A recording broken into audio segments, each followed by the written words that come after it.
Tātad par lāčiem. Otrā sērija. Nebija domājis, ka nākamā video taisīt, bet šis smiltenes gadījums un tā kā izlēmu arī uztaisīt ātrāk smiltenes. Kāpēc lācis nāk pilsētā? Nu, pirmkārt tāpēc, ka neviens viņam netraucē to darīt.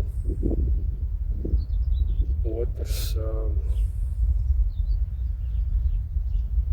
viņi vienkārši apgūs jaunas teritorijas, atnāk paskatās, te viņiem neviens netraucē, smuki.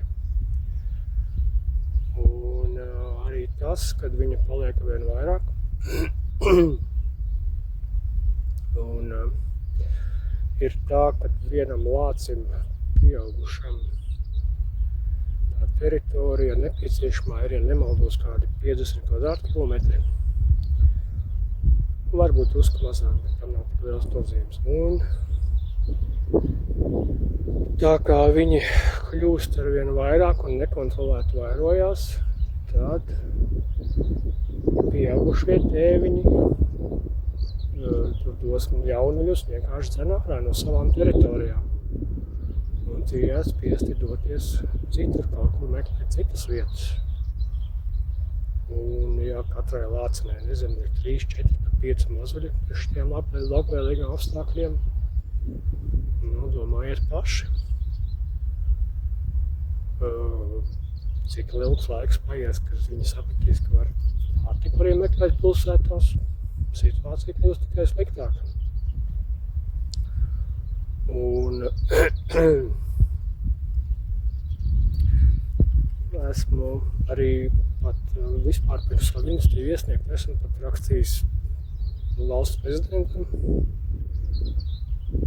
šo, bet tam es viņam rakstīju kā NBS virspavēlniekam, jo tajā brīdī man vairāk rūpēja par cilvēkiem, kas tieši mežā zemesargi karavīri, nu, protams, arī mežstrādnieki, bet tagad jau tas brīvi aiziet skara ikvienu, pat arī pilsētās, kur ir mazākā meža strēmele. Un jā, es rakstīju kaut kur mājā vidū laikam, bet es to saņemtu, visu smuki atbildēju, bet atbildi nekāda nesagoja, nekas publiski netika teikts.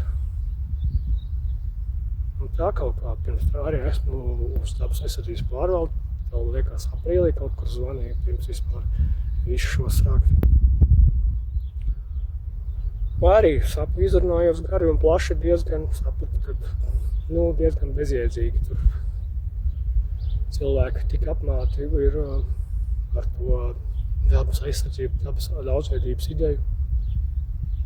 No jēgas, jādara kaut kas no citas puses. Un jā, es domāju, ka šie lāči, kas ir paspēruši soli pilsētā, ir likvidējumi bez liekiem jautājumiem, tāpēc, ka viņi atpostījuši pilsētas gaisu. Viņi noteikti atgriezīsies. Un dabas aizsardzības pārvalde ir tā var atļaut šos bez jautājumiem likvidēt. Jau mehānisms ir tikai, acīm redzot, nav vēlēšanās to pielietot. Paskatīšos šāšu pikrītī, ko es vēl biju domājis pateikt. Nu jā, tas ir apmēram viss, bet šajā video situācija kļūst ar vien sliktāka, labāk noteikti nebūs. Tā kā tā, esiet droši un negrieziet mežam muguru.